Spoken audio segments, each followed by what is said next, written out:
सतपुरा गांव एक शांत रहस्यमय जगह। यहाँ के लोग सीधे थे, लेकिन उनके चेहरों पर एक अजीब सी बेचैनी थी।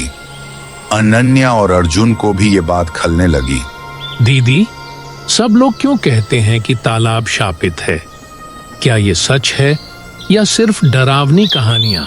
शायद ये डरावनी कहानियां ही हैं अर्जुन, लेकिन कोई न कोई सच तो होगा ना। मुझे तो ये जानना है।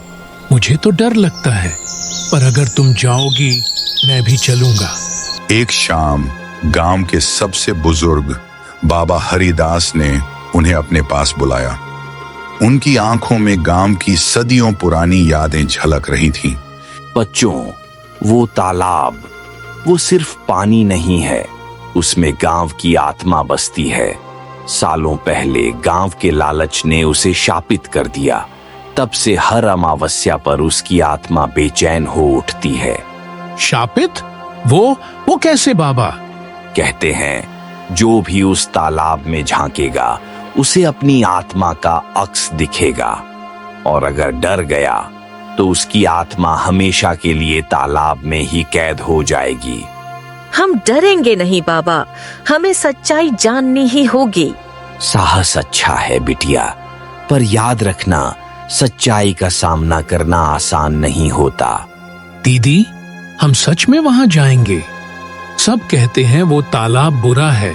हाँ अर्जुन, अगर हम सच नहीं जानेंगे तो ये डर हमेशा हमारे दिलों में रहेगा। चलो इस रहस्य से पर्दा उठाते हैं। अमावस्या की रात थी। चांदनी बादलों में छुप गई थी। अनन्या ने अपनी छोटी सी पोटली तैयार की। अर्जुन ने दादी की पुरानी माला निकाली। दीदी, ये दादी की माला, ये हमें बचाएगी ना? ये माला सिर्फ दादी की नहीं, हमारे साहस की भी निशानी है, डर पर जीत पाने का प्रतीक। दोनों जंगल की तरफ बढ़े। सूखे पत्तों की सरसराहट, हवा में सन्नाटा, जैसे खुद जंगल उन्हें रोक रहा हो।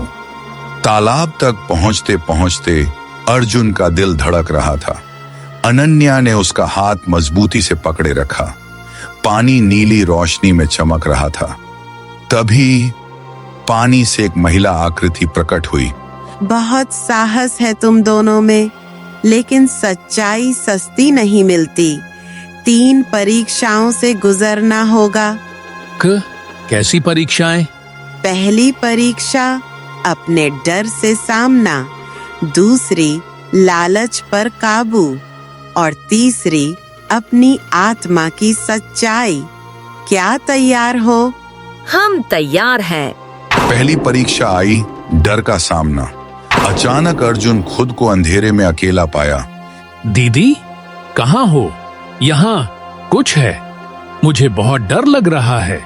मैं क्यों अकेली हूँ? ये सन्नाटा, ये अंधेरा, मैं हार नहीं मानूंगी। दोनों ने अपनी आंखें बंद की। दिल में सिर्फ एक बात थी, डर को जीतना है। जब आंखें खुली तो सामने सोने चांदी के ढेर लगे थे। चारों तरफ खजाने की चकाचौंध। दीदी देखो, ये खजाना हम ले लें? सबके लिए अच्छा होगा। याद रखो अर्जुन, हम सच जानने आए थे, लालच में नहीं। यही तो हमारी दूसरी परीक्षा है, लालच पर काबू। खजाना देखते ही देखते धूल में बदल गया। तीसरी परीक्षा, सच्चाई का सामना। तालाब की सतह पर छवियां उभरी। ये देखो, ये तुम्हारा पूर्व जन्म है। ये तो हम ही हैं। हमने इस तालाब को अपवित्र किया था, इसी कारण ये शाप बना। हमारा अपराध, हम ही इसकी जड़ हैं। ये गांव, ये तालाब, सब हमारी वजह से है। सच सामने था, अब कोई बचने का रास्ता नहीं था। दोनों तालाब के किनारे झुक गए, हाथ जोड़ ली। देवी माँ, हम अपनी भूल स्वीकार करते हैं, हमें क्षमा करें और गांव को शांति दें। हाँ देवी माँ, हम शपथ लेते हैं कि अब कोई पाप नहीं होगा। गांव को उसकी आत्मा लौटाएंगे। नीली रोशनी फिर से तालाब पर छा गई। हवा मीठी हो चली थी। नीली रोशनी फिर से तालाब पर छा गई। हवा मीठी हो चली थी। जब दोनों लौटे, गांव पहले जैसा नहीं था। लोग मुस्कुरा रहे थे, मंदिर की घंटियां गूंज रही थीं। दीदी देखो, सब कुछ कितना सुंदर लग रहा है। हाँ अर्जुन, डर पर जीत सबसे बड़ी होती है। हमने गांव को उसकी आत्मा लौटा दी है। तालाब की सतह पर अब गांव का प्रतिबिंब साफ झलकता था, जैसे हर आत्मा ने एक नई शुरुआत कर ली हो। सुनो दोस्तों, डर से भागो मत, उसका सामना करो, क्योंकि डर को हराने वाला ही सच्चा विजेता होता है। याद रखो, हर सच्चाई, चाहे कितनी भी डरावनी हो, तुम्हें तुम्हारी असली ताकत दिखाती है। और जब सच्चाई के सामने झुक जाओ, तभी असली शांति मिलती है। और हाँ, अगर आपको ये कहानी अच्छी लगी तो प्लीज लाइक, शेयर और सब्सक्राइब जरूर करना अपने प्यारे चैनल फ्रेंडली बडीज टेल्स पर। धन्यवाद।